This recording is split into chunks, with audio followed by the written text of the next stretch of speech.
Okey, boleh mula? Okay, Assalamualaikum warahmatullahi wabarakatuh. Waalaikumsalam. Hari ini kita belajar bab 6.11 Analisis Kualitatif.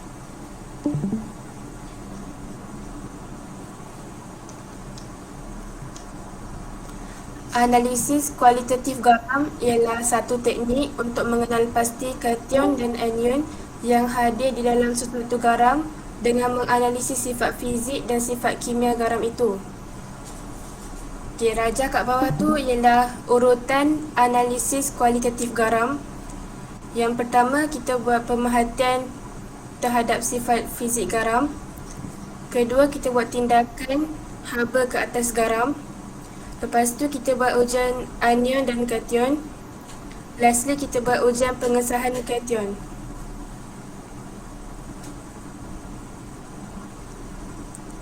Okey.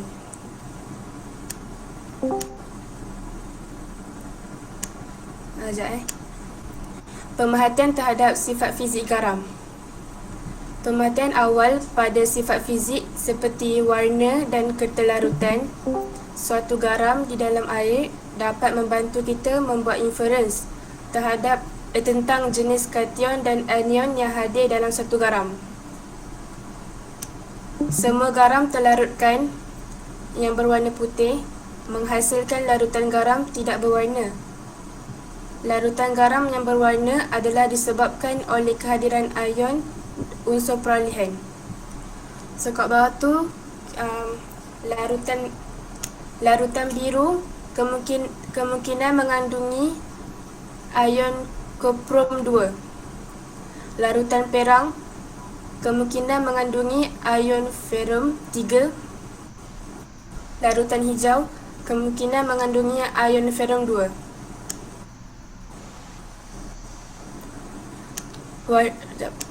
Warna garam dalam bentuk pepejal dan larutan aqueous. Garam yang mengandungi ion ferrum 2, warna dalam bentuk pepejal dia adalah hijau, manakala dalam larutan ialah hijau muda. Garam yang mengandungi ion ferrum 3, dalam bentuk pepejal dia berwarna perang, dalam larutan aqueous dia berwarna perang atau perang kekuningan. Garam koprom 2 sulfat, koprom 2 nitrat, dalam bentuk pepejal warna biru, dalam larutan aqueous dia warna biru juga. Garam koprom 2 klorida, dalam bentuk pepejal dia warna hijau, dan dalam larutan aqueous dia warna biru. Garam koprom 2 karbonat, dalam bentuk pepejal dia warna hijau, dalam larutan aqueous pula dia tidak larut dalam air.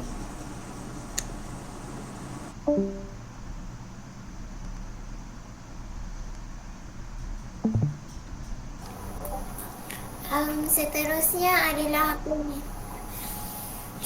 Sekejap.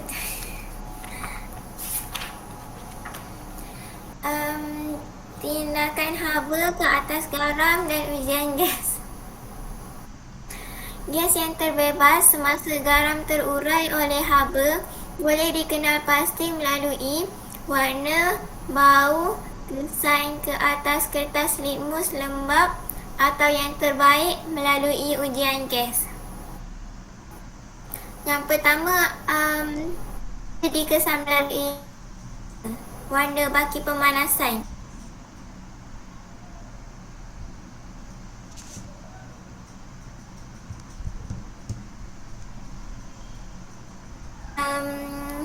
Cu2+.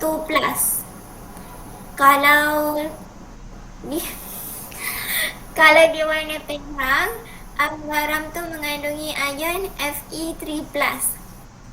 Kalau warna baki pemanasan berwarna kuning apabila panas, putih apabila sejuk, garam mengandungi ion Zn2+. Apabila di berwarna perang apabila panas, kuning apabila sejuk, maksudnya garam tu ada ion Pb2+. Yang kedua tu pula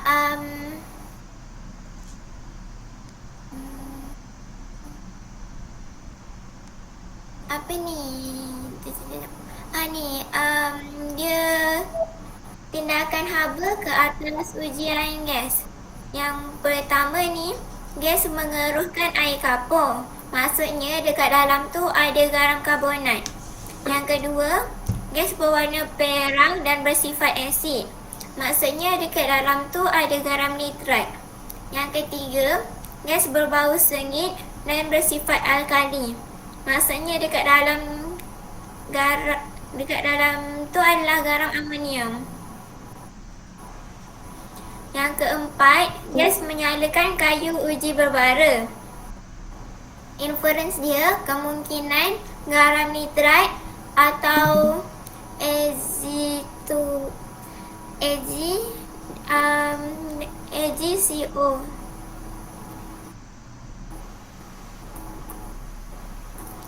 Okey, yang seterusnya adalah analisis kualitatif berdasarkan tindakan haba ke atas garam X dan ujian gas. Yang pertama, garam X bukan jenis Fe2+, Fe3+, atau Cu2+, sebab garam X yang dekat sini berwarna putih. Yang Fe2+, Fe3+ dengan Cu2+ tu dia tak berwarna putih. Okey, lepas tu bila ditambah dengan air, pepejal putih tidak larut di dalam air. Maksudnya garam X semestinya garam tak keterlarutan. Okey, yang kedua pula garam X berwarna putih. Garam X berwarna putih, lepas tu dia dipanaskan dengan kuat. Baki berwarna putih semasa panas dan selepas disejukkan. Dekat situ garam X tidak mungkin Zn2+, Fe2+, dengan Pb2O+, atau Cu2+, sebab lepas dia panaskan dan semasa panas dan selepas disejukkan dia warna putih. Lepas tu campur dengan gas tidak berwarna. Bila dia dimasukkan dekat dalam air kapur jadi keruh. Jadi gas karbon dioksida hadir dekat dalam tu. Garam X mengandungi ion karbonat CO3 negatif 2. Garam X ialah garam karbonat yang mungkin mengandungi ion Ca2+, Mg2+, atau Al3+, dan bukannya ion K+ dan Na+, kerana kalium karbonat dan natrium karbonat tidak terurai oleh haba. Analisis kuantitatif yang dijalankan masih tidak dapat mengesankan kation yang hadir di dalam garam.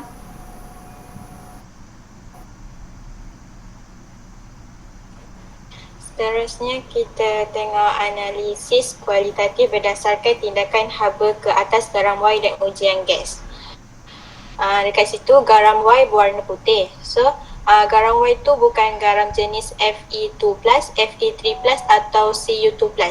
Dan apabila ditambah dalam air, larutan tu dia tidak berwarna. Kemungkinan garam Y tu adalah garam yang terlarutkan. Selepas itu garam Y dipanaskan dengan kuat. Baki berwarna putih semasa panas dan selepas disejukkan. Kemungkinan kat situ garam Y tidak mungkin Zn2+, Fe2+, Fe3+, Pb2+, atau Cu2+. Lepas tu garam Y dipanaskan dengan kuat.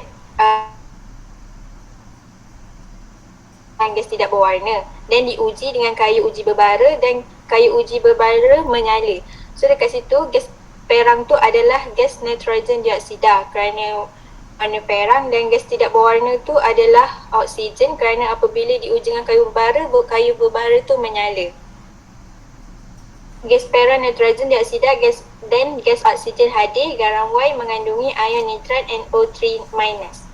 Garam Y ialah garam nitrat yang mungkin mengandungi ion Ca2+, Mg2+, dan Al3+, dan bukannya ion K+ dan Na+ kerana kalium nitrat dan natrium nitrat tidak menghasilkan gas perak.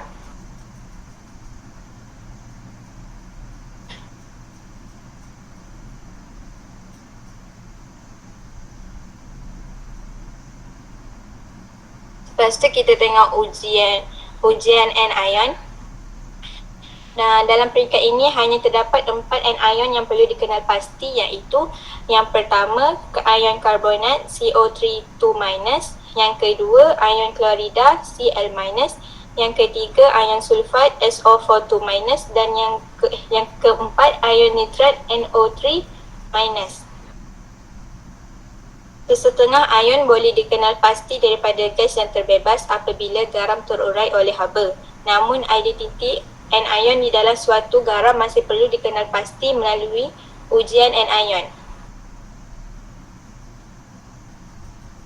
So kita tengok kat situ ujian anion. Yang pertama CO3 2- apabila ditambah dengan asid cair, gas terbebas mengeluarkan air kapur. Yang kedua Cl- apabila ditambah dengan HNO3 cair dan AgNO3, dia akan ada mendakan putih. Yang ketiga SO4 2- apabila ditambah dengan HCl cair dan BaCl2, dia akan ada mendakan putih juga. Dan yang terakhir NO3- apabila ditambah dengan H2SO4 cair, FeSO4 dan H2SOP, akan jadi cincin perang.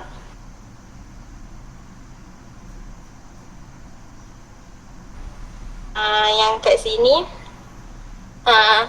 cara untuk mengingat untuk ujian anion ni. Okay.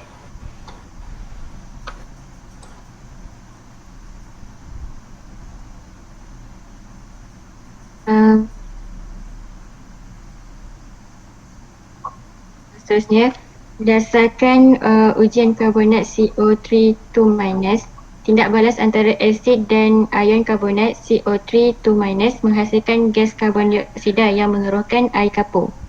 2H+ tambah CO3 2- akan menghasilkan CO2 tambah H2O. Dalam ujian ion klorida Cl-, ion argentum Ag+ berfungsi untuk mengesan kehadiran ion klorida Cl-. Jika ion klorida Cl- hadir, maka mendakan putih argentum klorida AgCl terbentuk. Namun, ion karbonat CO2- juga memberi pemerhatian yang sama apabila bertindak balas dengan ion argentum Ag+, kerana menghasilkan mendakan putih argentum karbonat Ag2CO3. Oleh itu, asid nitrik NHO3 berlebihan perlu ditambah semula sebelum penambahan larutan argentum nitrat AgNO3. Sekiranya pembuakan berlaku apabila asid nitrik NHO3 ditambahkan, maka ion karbonat CO3 2- disahkan hadir. Namun jika tiada pembuakan, pembentukan mendakan putih mengesahkan kehadiran ion klorida Cl-. Seterusnya dari kisah kimia, tindak balas antara asid sulfurik H2SO4 pekat dengan ion nitrat NO3- menghasilkan nitrogen monoksida NO. Apabila nitrogen monoksida NO bergabung dengan ferrum 2 sulfat FeSO4, suatu sebatian kompleks nitrosilferum 2 sulfat FeSO4. NO iaitu cincin perang kelihatan. Seterusnya, bagi ujian ion sulfat SO2-, ion barium Ba2+ berperanan untuk mengesan kehadiran ion sulfat SO4 2- kerana tindak balas antara ion barium Ba2+ dengan ion sulfat SO4 2- membentuk mendakan putih barium sulfat BaSO4. Asid hidroklorik HCl ditambah secara berlebihan sebelum penambahan larutan barium klorida BaCl2 atas alasan yang sama dalam ujian ion klorida Cl-. iaitu untuk mengesan dan menyingkir ion karbonat CO3 2- yang mungkin hadir. Seterusnya kita tengok analisis kualitatif berdasarkan ujian ion. Yang pertama, ujian ion karbonat CO3 2-. Pemerhatian dia, pembuakan akan berlaku. Gas yang terbebas mengeruhkan air kapur. Inference dia, ion karbonat CO3 2- hadir. Persamaan ion 2H+ tambah CO3 2- menghasilkan CO2 tambah H2O. Seterusnya, ujian ion klorida Cl-. Pemerhatian dia, mendakan putih akan terbentuk. Inference dia, ion klorida Cl- hadir. Persamaan ion Ag+ tambah Cl- akan menghasilkan AgCl. Seterusnya, ujian ion sulfat SO2-. Pemerhatian, mendakan putih akan terbentuk. Inference dia, ion sulfat SO4 2- akan hadir. Persamaan ion Ba2+ tambah SO4 2- menghasilkan BaSO4. Last sekali, ujian ion nitride NO3-. Pemerhatian, cincin perang akan terbentuk. Inference dia, ion nitride NO3- hadir.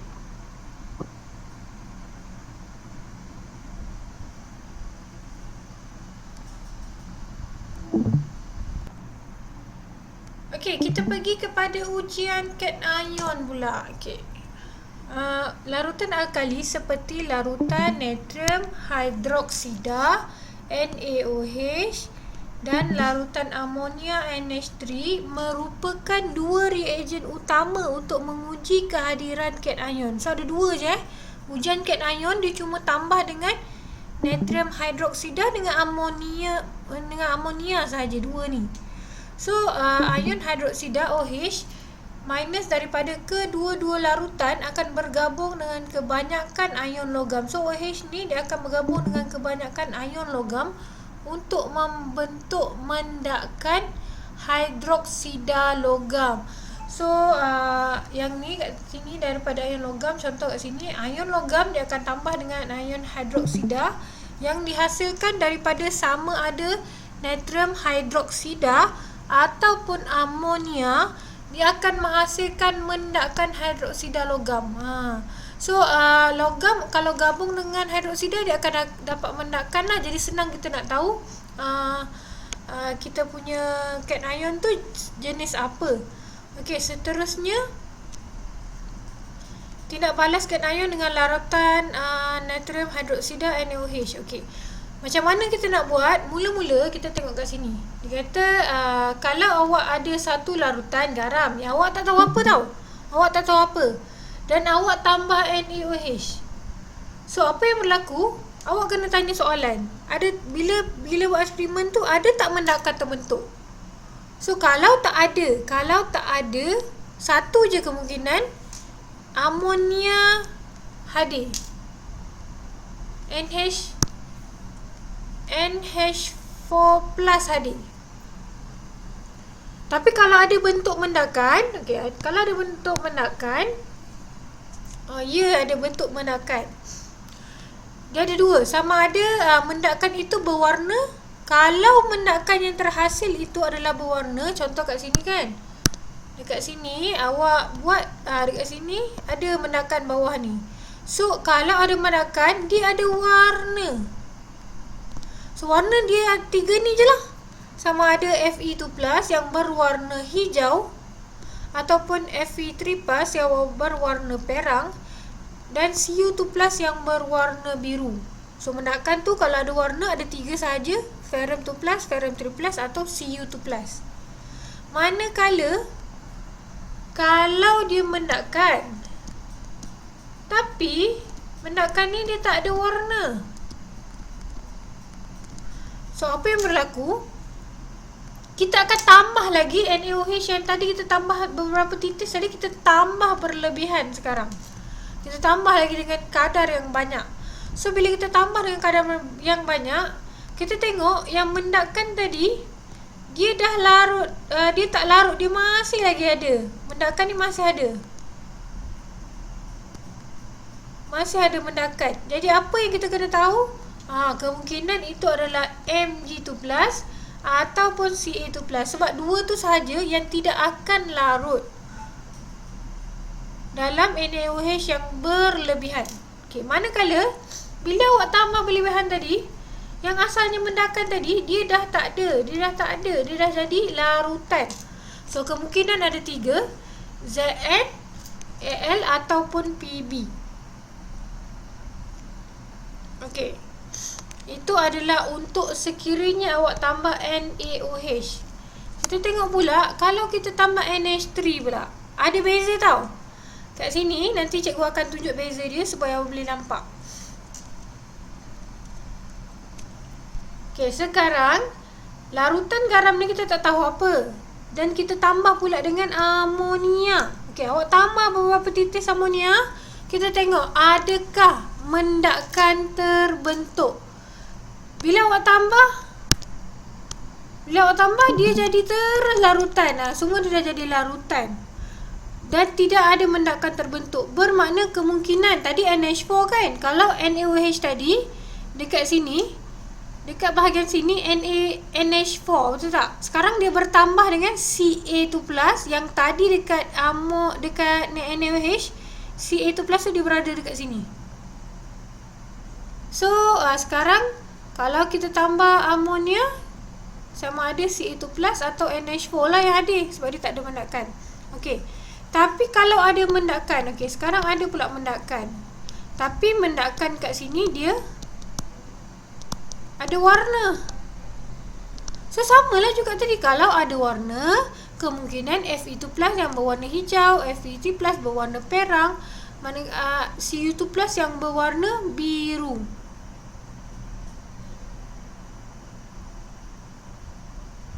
Tapi bila awak tambah sini, warna ni sebelah sini ada warna, sebelah sini dia tak ada warna. Tak ada warna. So apa dia tak ada warna? Kemungkinan dia ada 4. Kalau kita tambah berlebihan lagi, dia masih lagi tak larut, dia kekal kat sini. So maksudnya Mg, Pb atau Al. Okay, tengok ke atas apa beza dia tadi. Mg dia kekal kat situ. Mg awak tambah NaOH ke, awak tambah NH3 ke, dia tetap tidak akan larut. Okey, manakala Pb dengan Al ni asal dia kat mana? Asal dia dekat sini tadi, kat NaOH tadi kan? Asalnya Pb dengan Al kat sini. So Mg dengan Zn dia kekal kat tempat dia. Dia tetap akan larut. Tambahlah NaOH atau NH3 berlebihan, dia tetap akan larut. So kat sini dia jadi larut. So yang berubah kedudukan hanyalah PbAl sahaja. Yang asalnya kalau dalam NaOH dia larut, tapi dalam amonia dia tak larut dalam berlebihan. Dan asalnya Ca yang berada dekat sini kan, dekat NaOH tadi ada Ca kat sini kan. So Ca tu dekat sini dah. So kalau senang je kita nak ingat, kita cuma kena ingat yang perubahan dia saja. Okey, cikgu ulang balik kat sini. Kita tengok tadi kita ada satu tabung uji. Ni untuk NaOH Okey, siapa ingat? Nanti bagi tahu cikgu. Okey, sekarang ni kita tambah titis untuk NaOH. So dekat sini dia larut ke tidak? Kalau dia tak larut apa? Kalau dia tak larut apa kalau NaOH?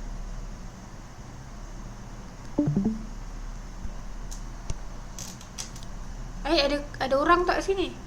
Kalau tak larut apa? Ammonia. Amonium. Ni ion. Amonium. Okey. Kita buat satu-satu nak nampak beza. Okey, sekarang ni sama, tapi sekarang kita titis dengan NH3 pula. So kalau dia tak larut apa?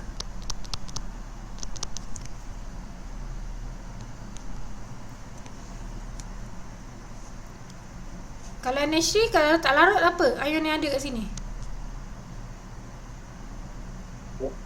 Ion Ca2+ dengan NH4. Betul. NH4 plus dengan Ca2 plus. So nampak ada benda yang sama. NH4 confirm dia masuk dalam NaOH, dia larut. NH3 pun dia larut juga. Okey, kemudian kita pergi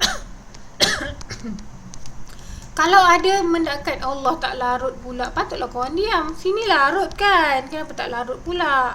Larut. So ini larut, ini yang tak larut. Ini tidak kat sini. Bukanlah, ya Allah, sekejap, sorry. Mendakkan atau tak ada mendakkan. Ni mendakkan. Ni tidak.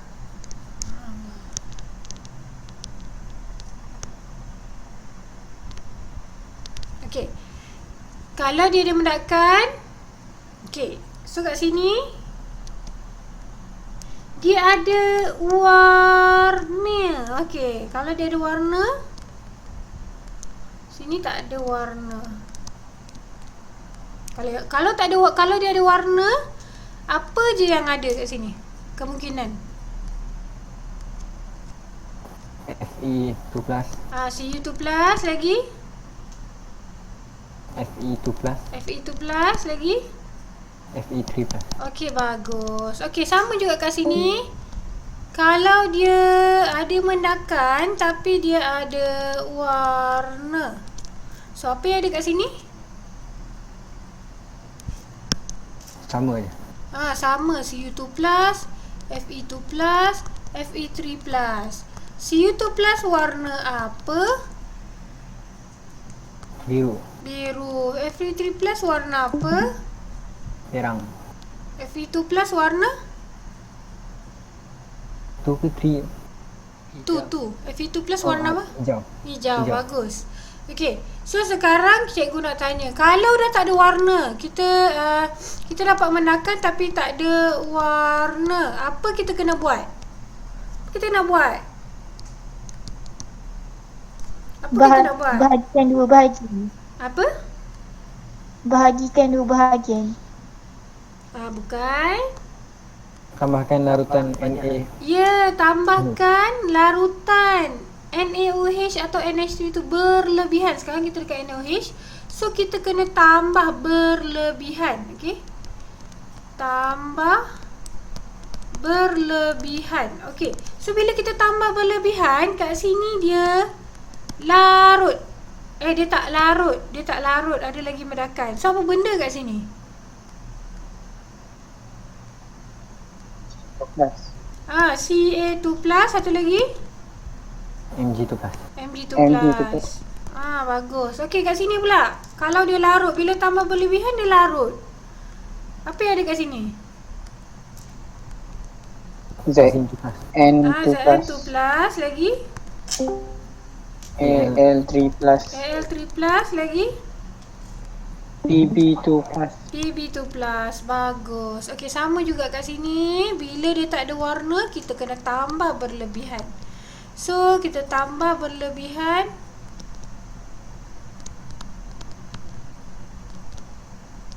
Okey, apa yang ada? Kalau kita tambah berlebihan tapi dia masih lagi tak larut.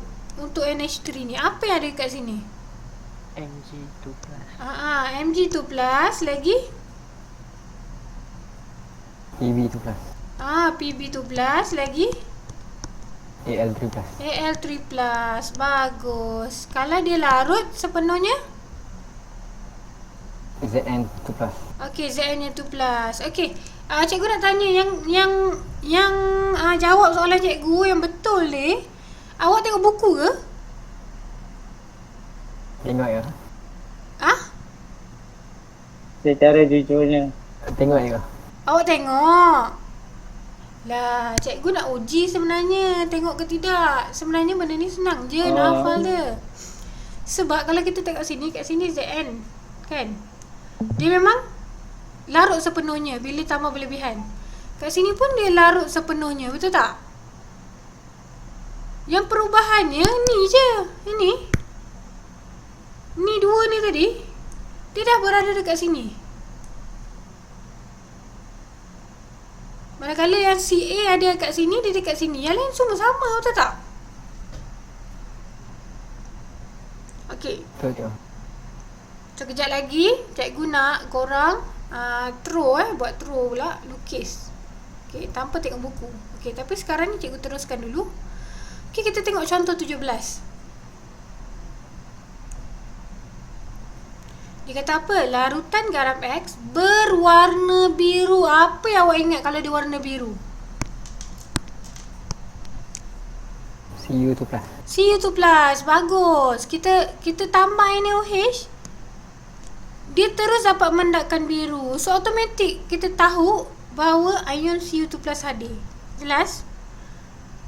Kalau awak tambah NaOH pun dia warna biru, awak tambah NH3 amonia pun dia tetap akan jadi warna biru. Jadi bila dapat warna biru, automatik kita tahulah ion CU2 plus hadir. Contoh 17 ni jelas tak?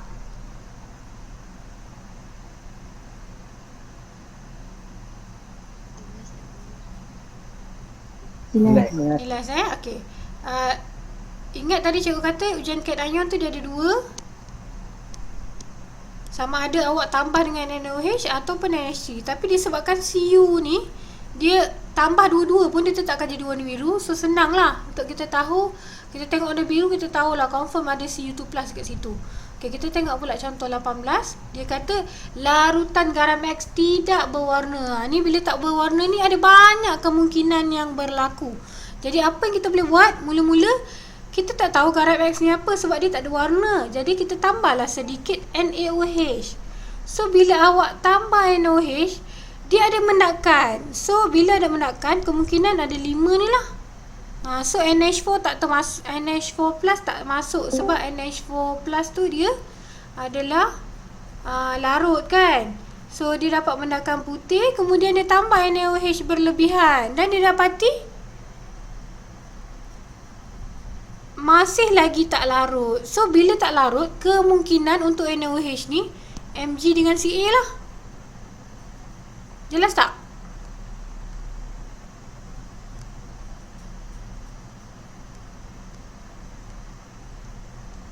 So bila Mg dengan Ca ni, Mg dengan Ca kita tak tahu mana satu. Jadi sebab tu kita kena teruskan kita punya eksperimen ni menggunakan ujian cat ion dengan amonia pula. So bila awak tambah sedikit je amonia, tengok-tengok dia terus larut kan ni. Larut. So tadi kita dah tahu kemungkinan Mg atau Ca. Jadi NH4 ni memang tak ada lah. Sebab kita nak confirmkan saja antara Mg atau Ca. Dan kita tahu dia adalah Ca. Sebab apa? Sebab dia kita dah tahu kat sini. So kita cuma nak sahkan saja sama ada Mg atau Ca. Sebab kalau Mg kat sini kan dia tambah NH3, dia tak larut. Jadi kita tahulah ion Ca tu hadir. Jelas tak? Jelas. Jelas, cikgu. Okey, kita teruskan dengan contoh 19. Okey, kita masih lagi larutan garam X tidak berwarna. So dia tak ada warna kat sini. Jadi kita kena guna NaOH dulu. So bila kita guna NaOH, ada mendakan. So kemungkinan ada 5 ni lah. NH3 bukan. NH4 plus bukan. Sebab dia memang larut bila awak tambah NaOH. So bila ada mendakan putih, confirm bukan dia lah. Kemudian kita tambah berlebihan. Jadi kita nampak kat sini, oh dia larut. Dia larut. Jadi bila dia larut, kemungkinan ada Zn, Al atau Pb lah. Okay, so kita nak tengok antara tiga ni. Jadi kita kena teruskan buat eksperimen kita dengan menambah pula amonia. So bila tambah amonia, dia masih lagi ada mendakan putih. So masih ada kemungkinan lah antara Zn, Al, Pb dengan Mg. Dan kemudian tambah NH3 yang berlebihan. Nampak tak larut. So bila tak larut, kita tahu tadi Mg, Al atau Pb. So kat sini yang bersilangnya adalah Al dengan Pb. So ini bukan, ini bukan. So bermakna antara Al dengan Pb. So masih lagi kita tak dapat sahkan sama ada Al atau Pb. Dan sebab itu kita akan buat pula ujian pengesahan kepada cat ion. Okey. Disebabkan tadi kan Al3 plus atau Pb2 plus, dia hasilkan pemerhatian yang sama, iaitu bila dia masukkan dalam bila kita titiskan NaOH, dia tak larut. Kita letak berlebihan, dia masih juga, itu dia larut dekat NaOH. Tapi bila kita tambah amonia, dia tak larut, dan bila berlebihan, dia tak larut juga. So dia dapat pemerhatian yang sama. Jadi kita tak boleh nak tahu sama ada Al ataupun Pb2 plus. Oleh sebab itu, kita memerlukan ujian pengesahan. Ujian pengesahan ion Pb2 plus untuk membezakan antara Pb2 plus ke ion Al3 plus. Selain itu, ion seperti Fe2+, Fe3+ dengan NH4+ juga boleh ditentusahkan dengan reagen yang tertentu. Tapi kita tengok kat sini, kita tengok untuk NH4+ dengan Fe2+ dengan Fe3+ dulu. Ini kalau kita nak tentusahkan lah. Boleh juga menggunakan kalau kita nak tentukan sama ada dia adalah ion amonium, kita boleh tambah reagen Nessler. So, bila tambah reagen Nessler, automatik kita akan dapat mendakkan perak. Manakala ion ferrum 2+, kita tambah K3FeCN6, hexacyanoferrat tu nama dia. So, kita dapat mendakkan biru 2. So, kalau kita nak uji ion ferrum, kita akan uji guna hexacyanoferrat dengan KSCN. Sama ada dia akan warna biru tua. Tambah hexacyanoferrat ni, kita akan dapat mendapatkan biru tua. Kalau KSCN, dia akan dapat larutan merah darah. Okay, yang ni kan kita akan nampak detail nanti masa work form 5. Dia ada dalam satu bab redox lah. So, jadi cikgu tak nak tumpu pada sini. Cikgu akan teruskan antara PB dengan AL tadi. Sebab kita tak tahu lagi kan antara PB dengan AL. Okey. So, macam mana nak tahu sama ada dia PB atau AL? Okey, so kita tak tahu sekarang ni larutan X tadi tu, kita tak tahu ada AL atau PB. So, apa kita buat? Kita tambah kalium iodida. So, bila tambah kalium iodida, ada mendakan kuning terbentuk. So, bila ada mendakan kuning, kita tahu Pb2+ terbentuk. Sebab apa? Pb kan, bila dia tambah dengan I-, dia akan jadi mendakan. Dia tak larut. So, bila dia tak larut, warna kuning. Jadi, kita tahu dia adalah Pb2+ punya lah ion. Tapi kalau kita tambah, dia terus larut, tak ada langsung mendakkan. Tak ada mendakkan. Kita tahulah kemungkinan itu adalah Al3+. Senang je, kalau tambah ada mendakkan PB, kalau tambah tak ada mendakkan, dia Al. Sampai sini jelas tak?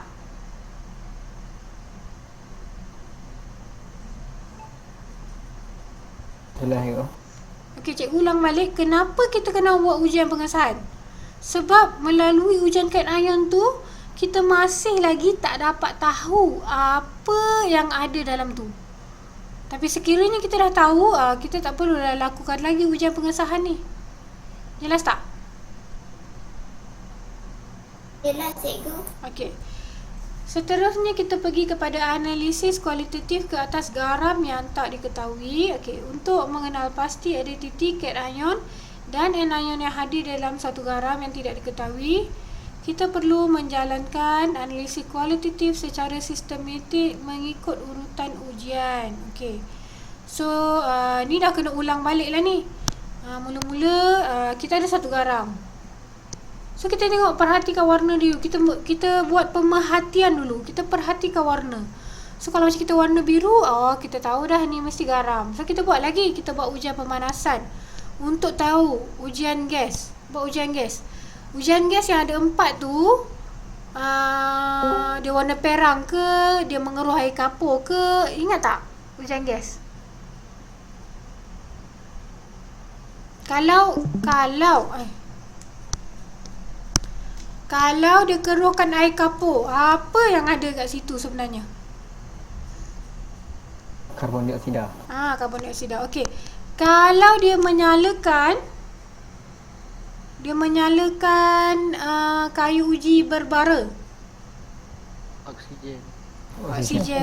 Okey, kalau dia warna perang.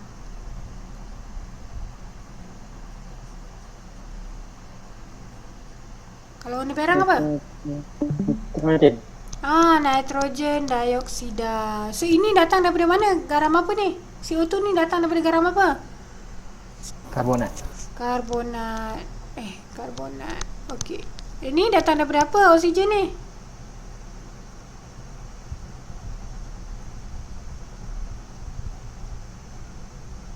Ada dua kemungkinan, sama ada mungkin karbonat atau NO3 minus.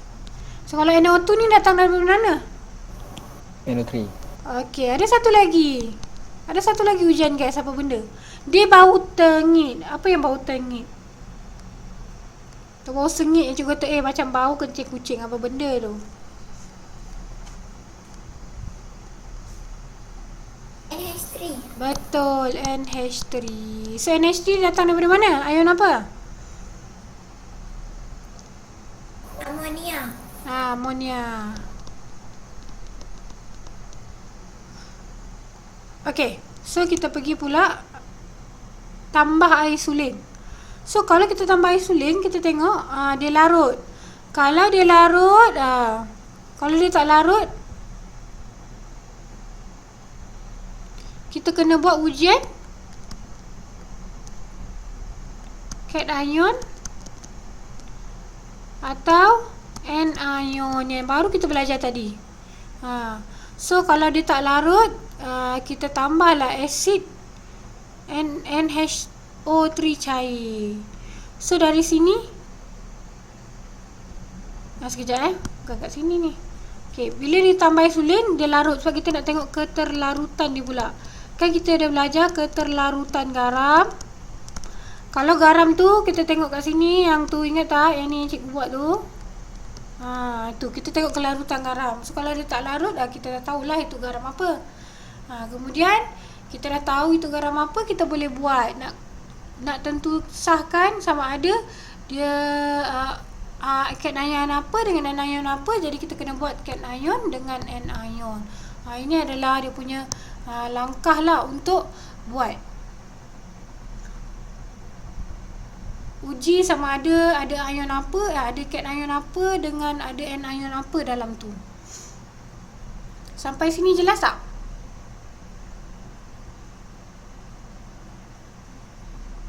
Jelas cikgu. Okey, jelas Okey, so dah habis. Okey,